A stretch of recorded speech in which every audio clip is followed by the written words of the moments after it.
Ever wonder how a breakthrough idea actually becomes reality? Hi, I'm Susan Lindner, and this is the Innovation Storytellers Show, where I sit down with the change makers behind the world's most inspiring innovations to learn how they did it and the stories that help them make it happen.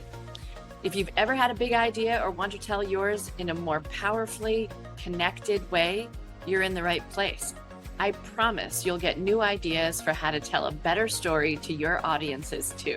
So let's dive in. Hey everybody, welcome back. I'm Susan Lindner, your host of the Innovation Storytellers Show, and I'm really excited about my guest today. We're going to take a walk down financial services lane. We're going to talk about the instruments and the guides that we need in order to make the kind of innovative decisions that someone at an organization like Moody's does. I want to get a perspective on what innovation looks like inside of that organization, some of the innovations that have been coming out of Moody's, and what are the stories that they're telling us and the market in order to understand these instruments all that better and the companies that they watch. That's why I'm really excited to have Jason Lee with me today. Jason is the Chief Intelligence Officer at Moody's Analytics.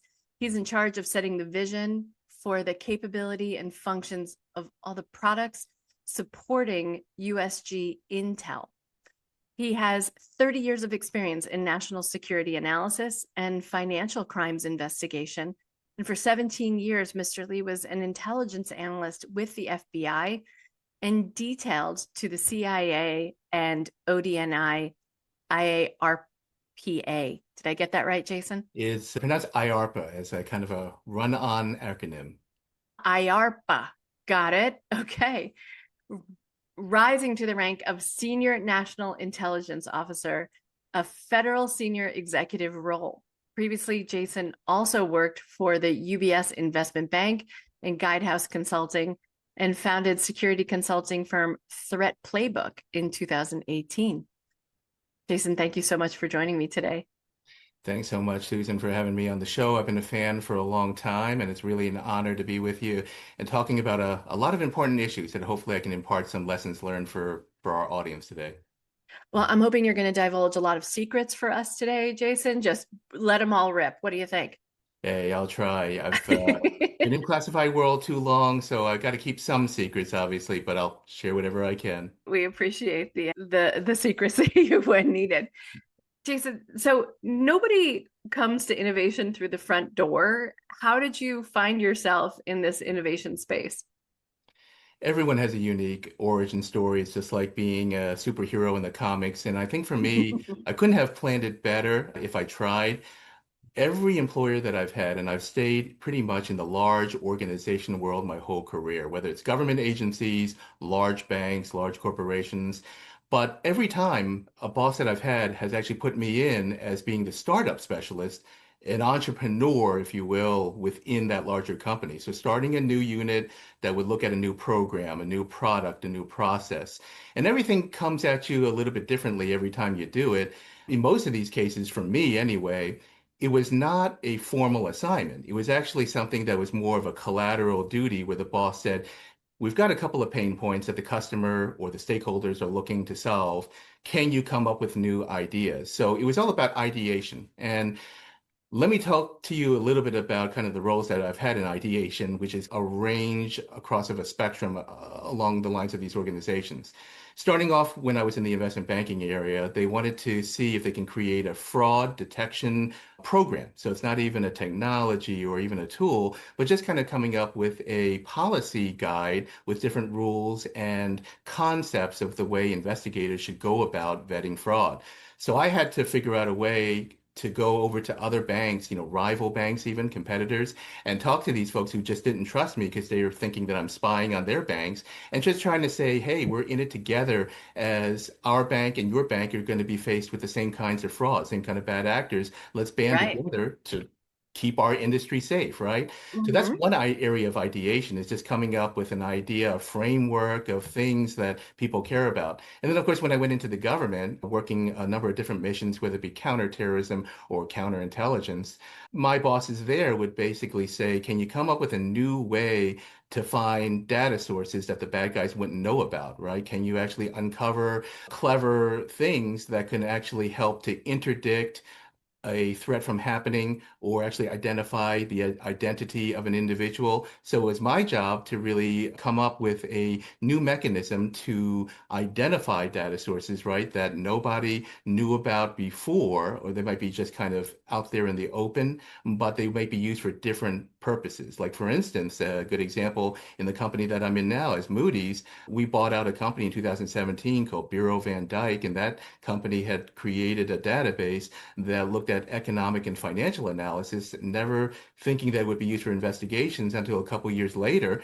where people started to apply this kind of valuable data to investigations. So ironically, it creates a situation where that database is an honest broker, right? That means that the data is coming to you organically. There's no self-selection or confirmation biases, if you will. Don't want to get too technical, but those kind of things that they talk about in the world of psychology. So that's always important.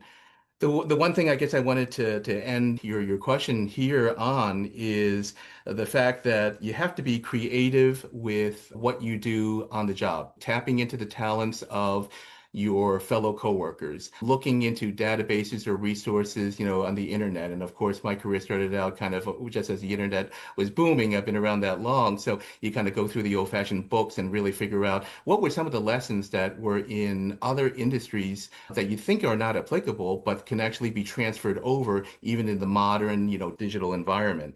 One of the things that I've always been inspired about too, Susan, is a story that I once heard about the initial startups from Dan Carney and his brother with Pizza Hut, and how they started the business where, Dan wanted to figure out how he could build an empire that was very similar to McDonald's.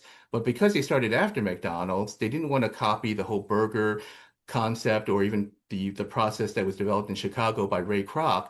So he said, to his brother, why don't we go to a different food group, essentially pizza instead of burgers? And then the idea too was maybe make a pizza that was digestible to the American public versus exporting it over from Italy, which was at that time a foreign exotic food. So trying to make it resonate to still be in that fast food category. So instead of chasing a competitor to say, I want to be exactly like them, I want to follow everything that they do, the Carneys decided to say, like, we'll create an empire that follows the same track of success as McDonald's, but we'll do it in a different food group, a different category. And the side benefit to that is if Ray Kroc ever found out, he wouldn't feel so threatened because he would think pizza has nothing to do with burgers. I'll leave them alone until they become their own franchise kings of their own right. And by that time, it's too late, right? When McDonald's says, oh, gee, this is a threat because it's going to cannibalize a situation where people will turn away from burgers, some of our customers, and go to pizza. So that's always been the story, Susan, that kind of, when I was a kid growing up and hearing about that, because,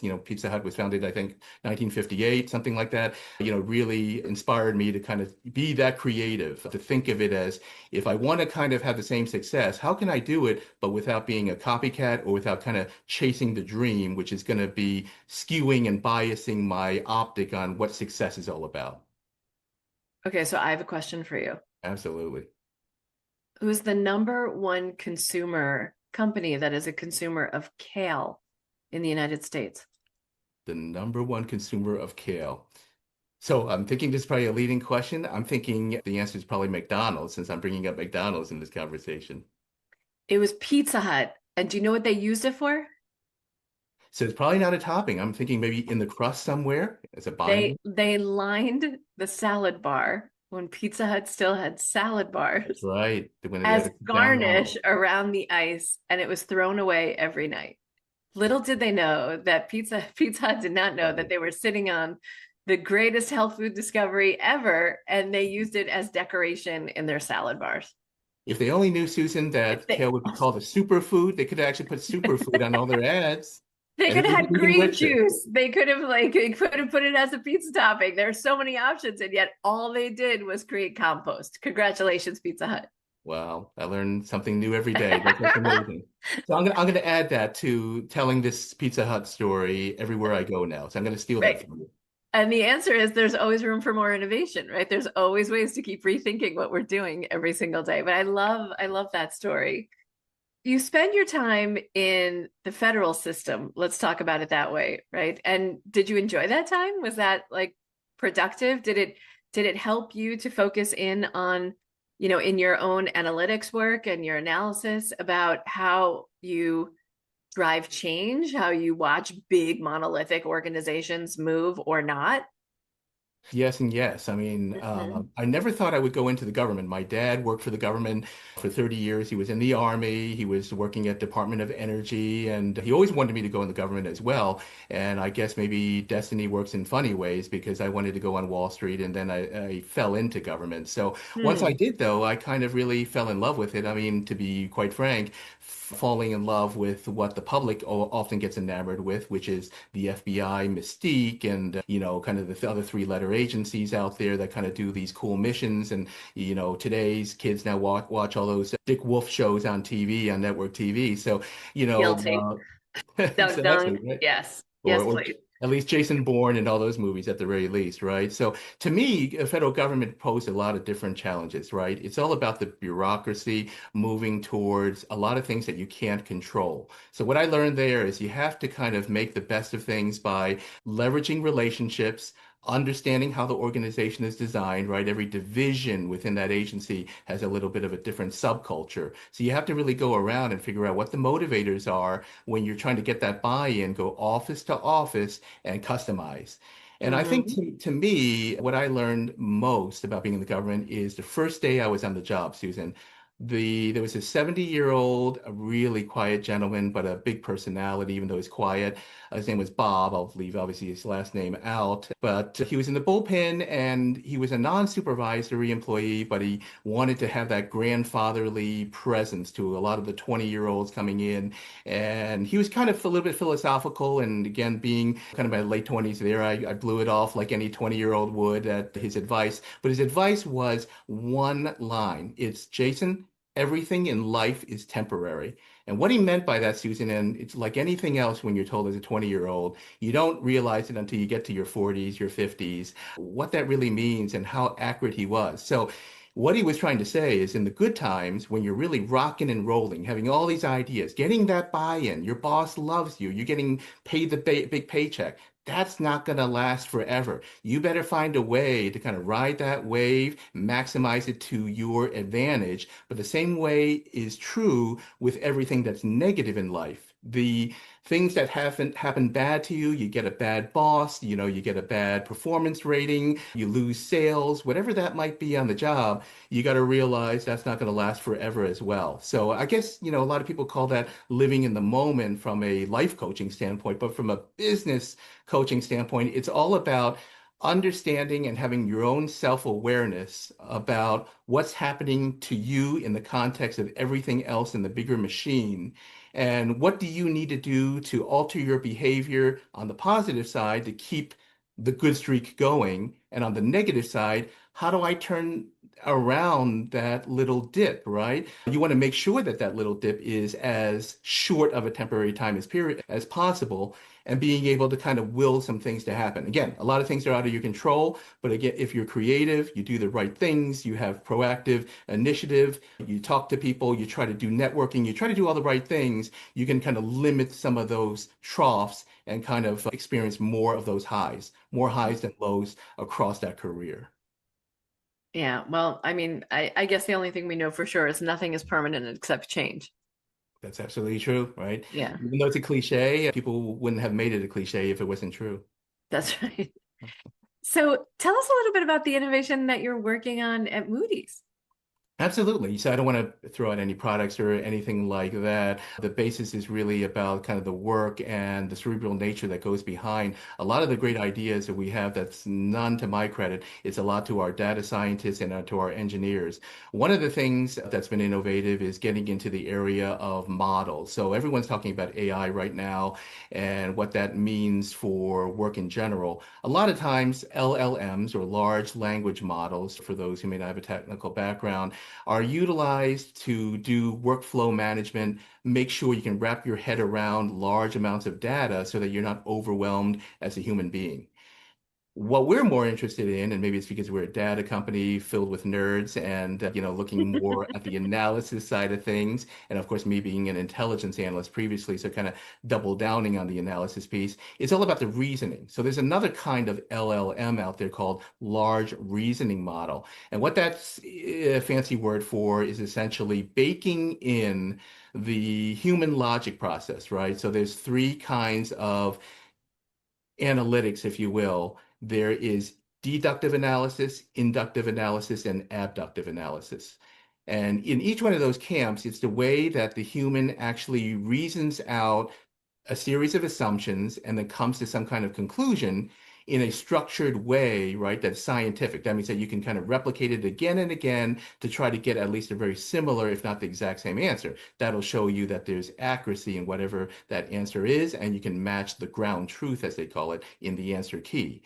So what we're trying to do with these large reasoning models is to kind of train a lot of this rich data that we've had. We're over 100 years old as a company. It's a 118-year-old firm. It's actually born in the same year as my previous employer, the FBI, 1908. And so we've had a lot of years to go through multiple world wars, multiple, pandemics and health scares and things like that, to kind of have all those life lessons baked into that kind of data and growing the data trove, which is 7 terabytes of data and growing now, to train that against these models and allow the human not to have a replacement, but to have a job aid. The idea is to have a aid that will take the grunt work out of the analysis, meaning all the administrative things that make you lose time, make you investigate a case for weeks and weeks.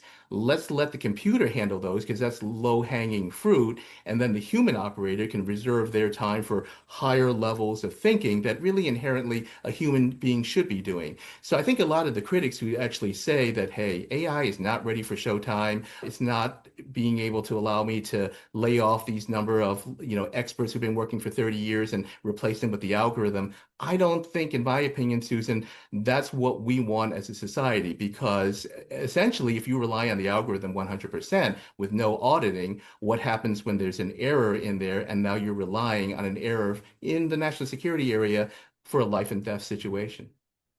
This is really interesting. I think we've all heard of large language models before, but not these large reasoning models. So did these give you the opportunity to play out full scenarios and full strategies inside of these models?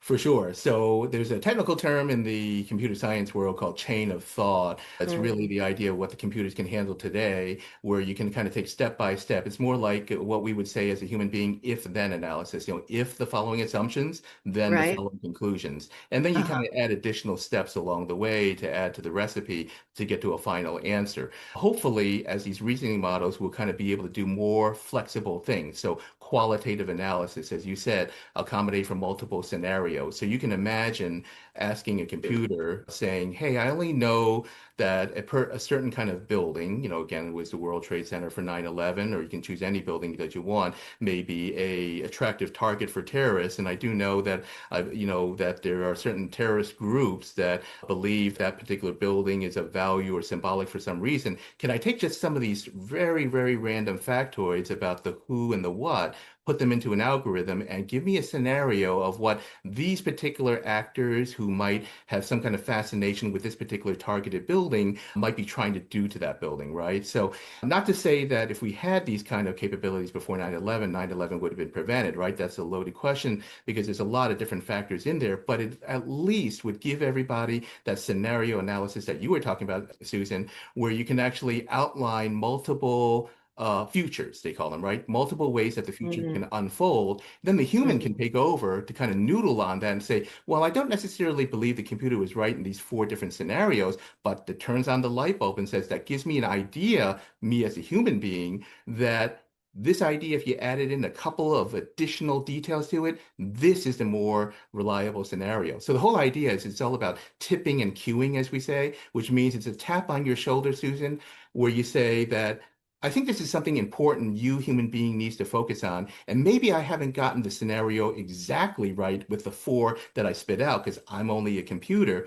but this will give you an inspiration, the cueing part, to kind of go to your, again, creativity and determine if you need to alter these scenarios to make them more practical, in this case, for counterterrorism purposes.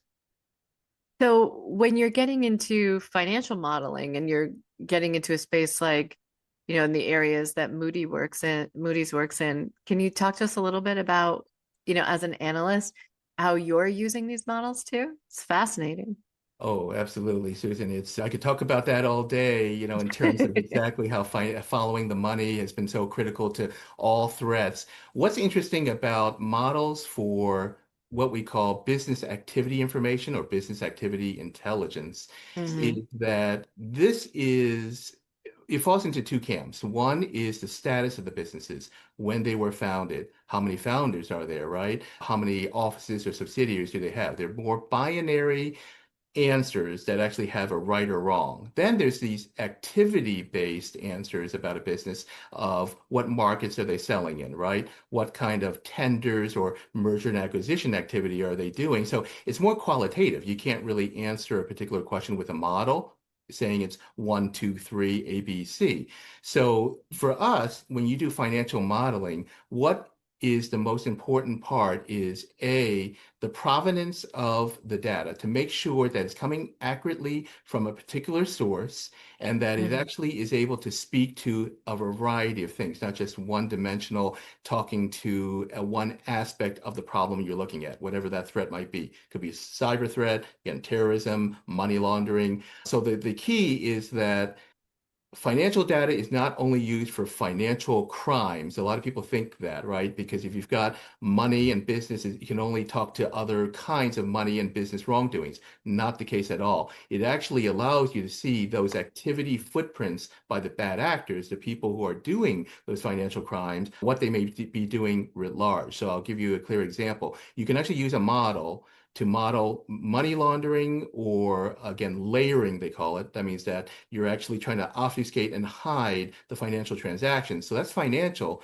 But then the applied use case would be to a drug trafficking organization, which now by the current Oh, administration is being classified actually under terrorism now, under the current uh-huh. administration. And so the whole idea is we are trying to understand what are drug traffickers trying to do with procuring what they call precursor chemicals. That's the ingredients for the actual fentanyl or synthetic opioid. How are they actually trafficking those chemicals to a facility to be actually manufactured into a drug? How are they actually going to Mm. take the finished product and actually ship that out? We saw that, right, in open waters through Venezuela and all that to actually get it to the end customer. And to understand all of these different things, you can use different data sources in the model. For instance, shipping data, right? Cargo, bill of lading, that'll tell you of whether they're actually hiding these drugs in legitimate cargo ships, for instance, right? So whenever you're ordering something overseas, food products or what have you, these drug traffickers can be hiding in the same crates the illegal drugs. And so if you track some of the bill of lading for related products where you think that these illegal products could be co-located with,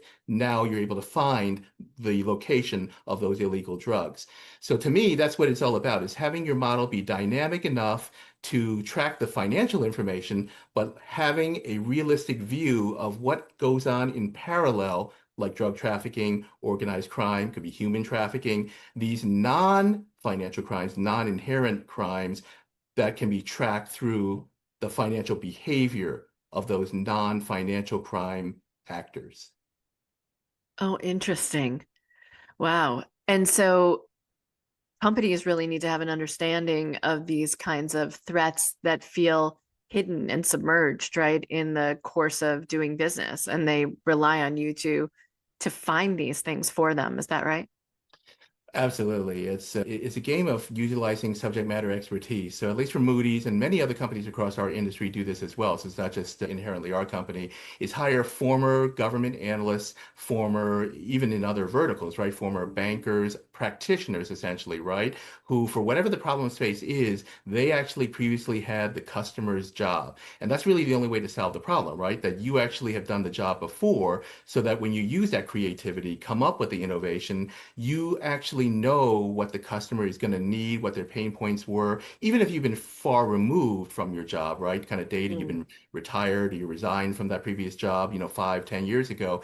The fundamentals are still true, right? About what that job is all about. So that's number one, is the expertise. Number two is coming up again with a reliable model that is not from scratch. So what I mean by that is there's a lot of open source models. I don't want to name certain companies, but certainly the leaders everyone knows about: OpenAI, Google with their Gemini products. So the whole idea is what they call foundational models, right? They have open source models that actually can do generic things across the board. But remember that there's a lot of weaknesses in the concept of data agnostic, model agnostic. They can't have a situation where you use one tool for everything. It's like asking a plumber to come over to your house, Susan, and saying, I've got an electrical issue. Mr. or Ms. Plumber, can you take a look at this electrical switch, right? It just won't work, even though they're both in the class of residential handymen. They're two different problems. So what we believe with these models is that you have to have a layer on top of that. They call that a prompting layer. So data scientists will utilize the subject matter expertise of what you need to find. Those are the red flags, if you will, right? The things that you're looking for, the criteria in your ontology. So ontology is just a fancy word for a collection of the criteria that works together to create a crawler against data to find the things that you're looking for. So once you create that prompting layer based upon that ontology on top of the foundational model, together that combined new model is helping you, again, to tip and cue. So the way I look at it is, at the end of the day, what the modeler is promising is an intern level human being. So that's why I said it doesn't replace the whole human being, and we don't want it to be, but it's like hiring an intern to say, do that kind of, I hate to use the word grunt work, but do that grunt work research. Do the legwork for me, so I, as the human expert, can kind of take it to the finish line from there. So to us, in our industry, in data, we believe that that's the secret to everything. It's all about what I call, actually, I took this from a coworker of mine, so I can't really take credit for it, called the data experience. And what that means is that for 100 years, pure play data companies were all about taking and collecting a lot of data. If you can kind of make it a physical analogy, put it onto a pallet, onto a forklift, and then just drop it off onto the front doorstep of a customer and say, customer, it's a DIY experience. You figure it out. You're on your own.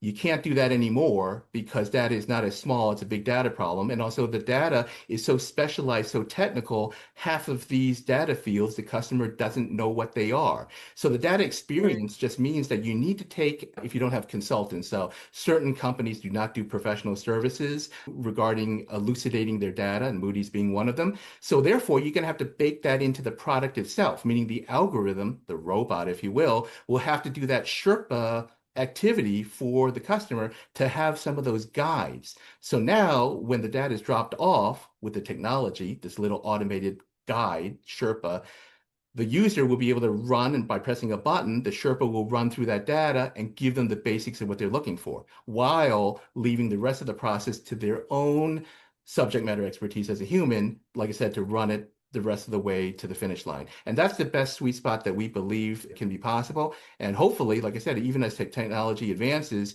society won't be under the temptation, Susan, to actually automate everything. The analyst pretty much always has to be in the loop. That customer has to be in the loop to kind of give feedback to the model, and really it's to the maker of the model, the company, the Moody's of the world and others like Moody's, to make sure that we're constantly updating our products, making them better, and hence that's where the innovation is. Otherwise, we're going to have algorithms doing our innovation. And I don't think that that's really going to be possible, at least in our lifetime. Yeah, not at the moment. Give it a minute. But the other part of this is, how do you then communicate? Like, what's the story you develop then, as you're creating these, when there's so many unknowns? As you mentioned, like, the customer doesn't know what they don't know. They're looking to you for some of those answers. So how do you help craft the story? Because I think helping people with these models, there's so much work in storytelling that helps bring clients along the way. How do you do that? How are you managing that? 100%, Susan, you're spot on. So what we do is a lot of workshopping. And what that means is sitting down with a prospect. So this is actually where a lot of people are surprised, saying that us as a data provider are actually doing a free service, right? We haven't even landed a sale. But that's what it's all about, doing the right thing, sitting down with that customer, asking them, what are your requirements? And they, like you said, they don't know what they don't know. So you have to kind of prompt it out of them, saying, what is it that you're most worried about? You kind of step back, one step removed to kind of figure out what they care about, what are they worried about, and then you use your expertise on that side of the table in terms of manufacturing a solution to cobble up a straw man of what you think they need. Then you regurgitate that back to them and say, I've come up with a straw man, Mr. or Ms. Customer. Can you tell me if this kind of scratches the itch? And so when you're using those lay terms and strip out the acronyms, strip out the technical terms, you're allowing that customer to come back to you with the feedback and say, yeah, I've been waiting all my life for someone to speak my language here. And really, you're not doing anything other special than just being a diagnostic person. I've always been a fan of diagnostic analytics, whether it's for the actual customer, like a government agency, again, fighting terrorism or whatever, to answer the how and the why questions. But this also works on the business side as well. When you're actually trying to figure out, how to actually tinker with the solution itself to create the tool that'll be doing the how and why discovery process. You want to figure out the how and the why of how to create that tool to make that happen, right? So to me, I've always said that in the analytics world, when people say predictive analytics, Susan, has always been the most important of the three. Really, it's predictive analytics, prescriptive analytics, diagnostic analytics. Actually, there's a fourth, descriptive analytics. That's really the low-hanging fruit, the descriptive statistics. But the forecasting piece, well, that's the holy grail. We always want to predict the future and kind of see what's, kind of make a forecast, crystal ball. That's always so hard to do, right? The more realistic is the diagnostic analytic, where we're trying to figure out the cause of something that happened in the past so that we can come up with a real life use case of something that did happen and then map that as an analogy for something that might happen in the future. To me, that's the more realistic way of predicting the future, as opposed to just coming up with a theoretical that could happen. It's rooted in truth, but it may not have any realism within the prediction itself. Well, I mean, even communicating these pieces, getting the story straight, because ultimately your client has to go back and talk to the CEO, the CFO, right, and help them formulate strategy moving forward from here. I mean, like, you're giving them best possible case scenarios of what you and the technology is able to produce in the moment, right? Even trying to understand all the different scenarios that might pop up along the way. But so the storytelling is no easy task when there's still quite a good number of unknowns, but still some of these initiatives are really challenging to push forward, right? And you're doing this fantastic workshop at the prospect stage. Where are the places where you think either you or the client, when they take this information back to the board, where's the possibility for screwing it up? Like, where do the initiatives get stalled? And how do we help people learn better, faster from it?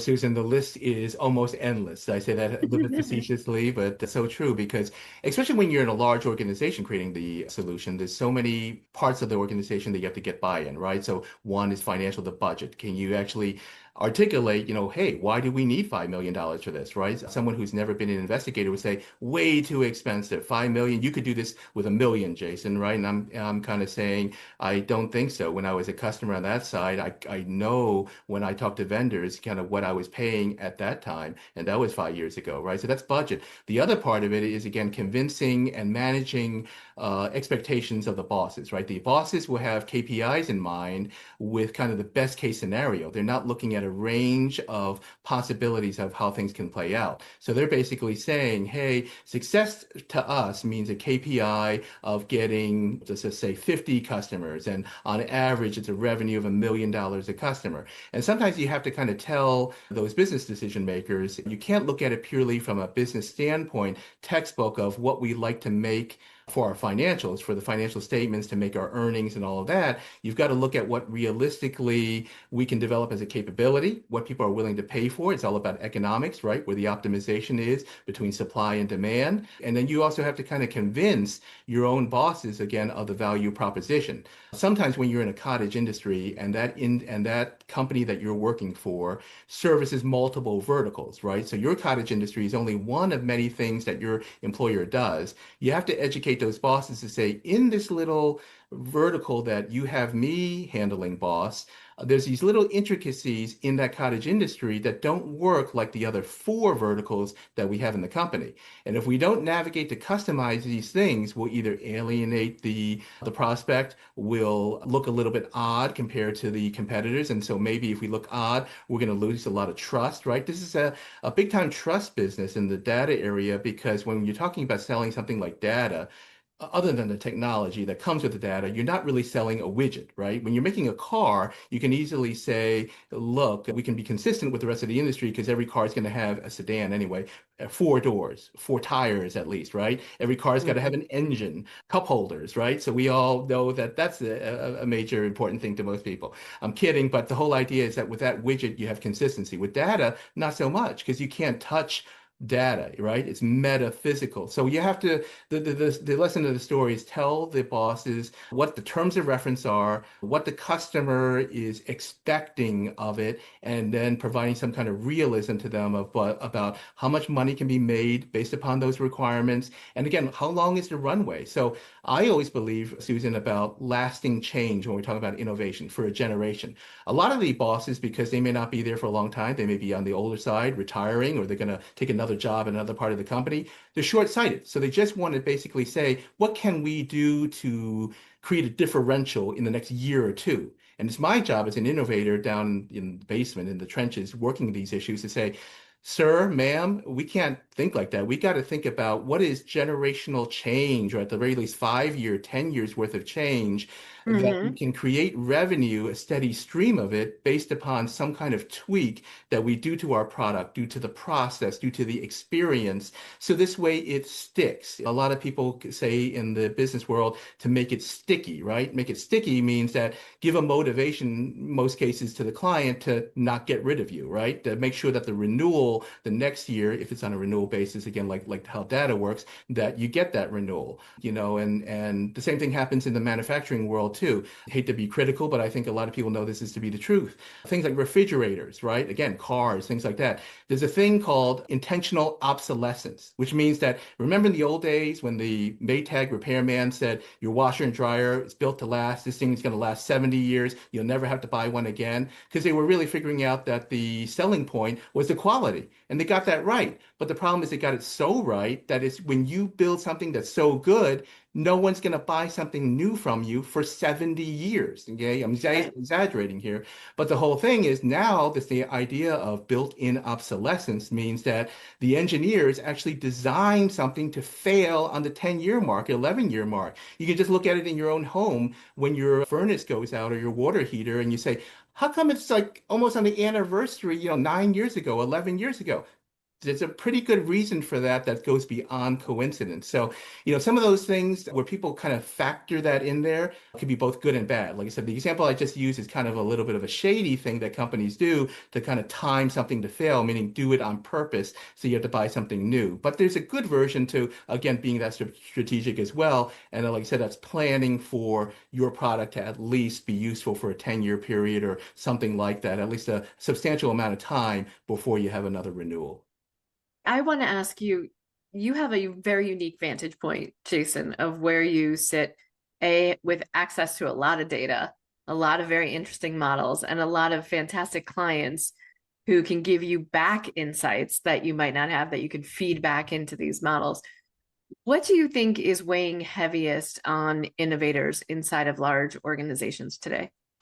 That's a fantastic question. I think what innovators are worried about is, can they come up with something that's radically new that will be adopted and not just kind of fail? If they are the first in the industry to come up with something, will they eventually be disrupted, right? So a classic use case of that is, again, the early version smartphone. BlackBerry had come out, right, with the first screen and a keyboard and all of that. And for a long time, right, in the business world, people would use that word synonymous. It's like when you have the word Kleenex for tissue, people would be Right. saying Where's my BlackBerry for BlackBerry? phone. Exactly. And now it's still happening now with the current version of those phones, right? Say, where's my iPhone or where's my Galaxy, right? The two major big players. So that's what it becomes, is that people, the innovators, want to make sure that if they can make it big, they're going to make it so big that their product is going to become synonymous with whatever category that product is.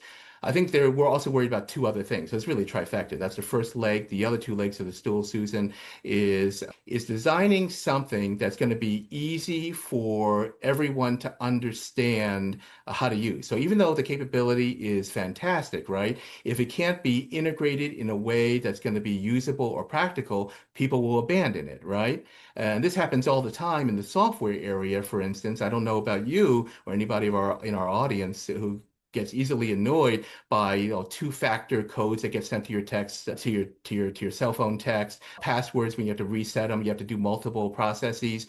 There's a reason for them because of high security and because of bad guys and all of that. But the problem is a lot of engineers, they think in an engineering bias mindset where they're not really putting themselves in the shoes of the end user. And what happens with that is that they lose touch with what the layperson is willing to put up with. So even though it makes sense to them, they could probably do it in 2 or 3 seconds to do these double factor, again, like the two-factor, multiple step kind of situations. For the rest of us, it'll take us half of a day to again get my new password, right? And so there's that tolerance level that they have to look at in terms of any product. And that's whether it's a data product that you can't touch or, again, a widget. If you have a new coffee maker or air fryer and it has all these fancy buttons on it, very fancy, high tech, wonderful, right? I'm paying for a lot, looks like a lot of quality, but if I don't know how to use it or I can't learn how to use it, then I'm in trouble as a customer. Last but not least, I know I'm going long here on this question, but innovators are really, really worried about, again, a budget situation, the budget monies that they're not going to just get in the first year,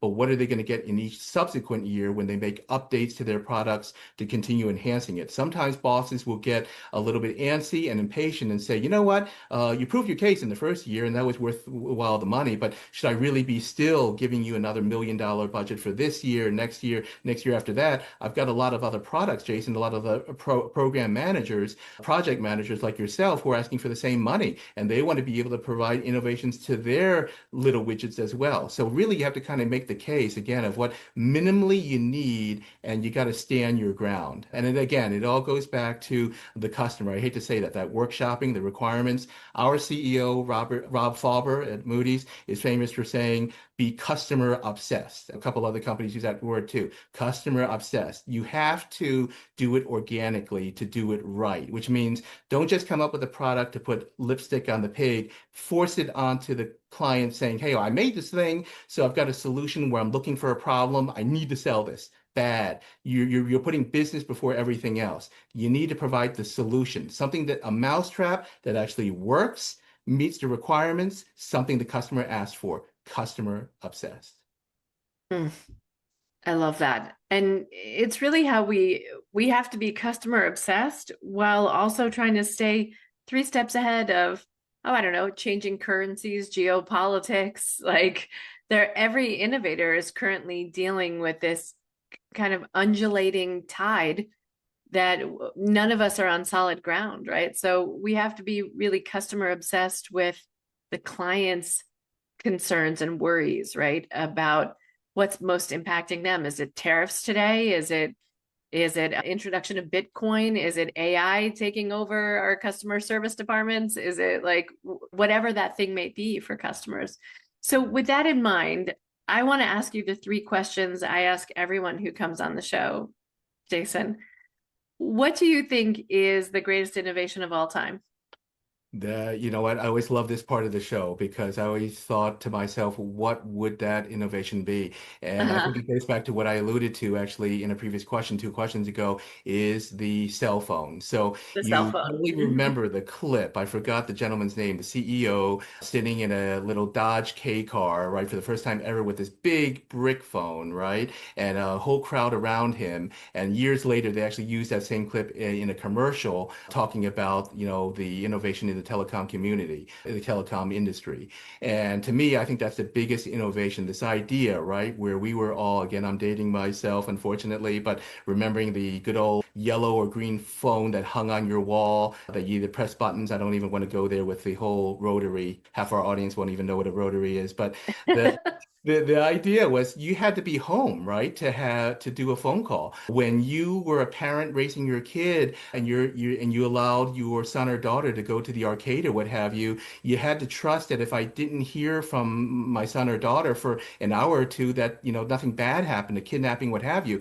Now we've got the conveniences of being able to, if I'm worried about him or her, I can give the kids a call and figure out where they are at, or I don't even have to give a call, right? I can look at that GPS tracker, the air tag that you put into the backpack. So much of that technology has changed. But the reason I say that this is a profound innovation is not because it changed the way we live as a lifestyle, similar to the founding of electricity, Alexander Graham Bell with the founding of the phone itself, right? These things that kind of were lasting change, which is lasting forever, but it's all about telling us the lessons learned. So as good of an innovation as the cell phone was, remember that the companies that came out with those early cell phones were in a hurry. So again, they created this big brick that everyone had to carry around. It's inconvenient. People put up with it because it was new and at least they can talk on the road as opposed to their home. The other part of it too was the infrastructure. For those who were, again, around in that early mid 90s period, you remember that because everything in terms of the wires, the towers, those were all set up for the hard landline, right? Not for a digital environment. So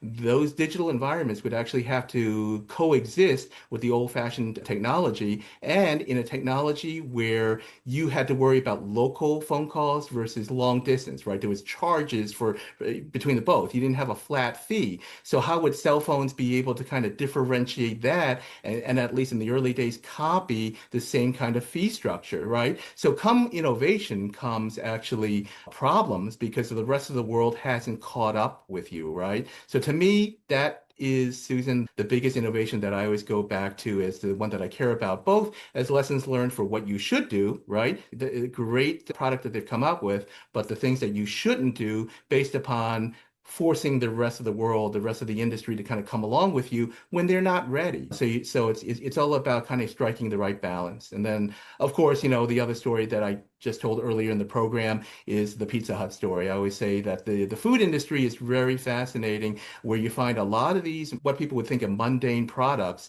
actually turned out to be some of the most fascinating business wars of all time, right? And some of them are pretty cutthroat, coming up with innovations that you don't think are pretty profound, actually like adding pasta into soup for Campbell's soup, right? You're thinking, okay, little SpaghettiOs floating into the soup, not a big deal. But for them, it was. It was at the time, when Campbell started out, it was chicken broth and maybe, a little cream of mushroom, which they later on innovated for casseroles and all the things that we enjoy for Thanksgiving. But then to think about just a little change, let's throw some pasta in there. Let's put some crackers in there, what have you. Boom, new product. So to me, those are the things that impress me, the little things. It's all about being detail oriented, I think. I think that's the lesson learned really in terms of the biggest innovations in history. Jason, this has just been a fascinating conversation. I'm so, so grateful to have it with you. If people want to get in touch with you, what's the best way for them to do that? The best way to get in touch is good old-fashioned email. Feel free to reach out at Jason, Jason, .lee at Moody's, MOODYS.com. You can also visit us on our public sector presence page. It's fairly brand new, www.moodys.com/public sector. We also have our own vodcast as well on Moody's Talks. So feel free to go to the internet, search for Moody's Talks to get to that landing page, or go to wherever you find podcasts. Fantastic. Jason, thank you so much for joining me today. Thanks so much, Susan, for having me on. Like I said, it's a great honor. You're a great friend of mine, so I'm looking forward to hopefully getting invited back to the show. And I really hope that the audience has really learned a lot and hopefully found this session productive. Absolutely. Thanks so much. I truly hope you enjoyed today's conversation. If you did, be sure to like, follow, and subscribe so you never miss the next story that could inspire your own. And if you want to learn more about me or how I can help you and your team to become master storytellers to get your big idea to its finish line, head over to innovationstorytellers.com and schedule a call with me.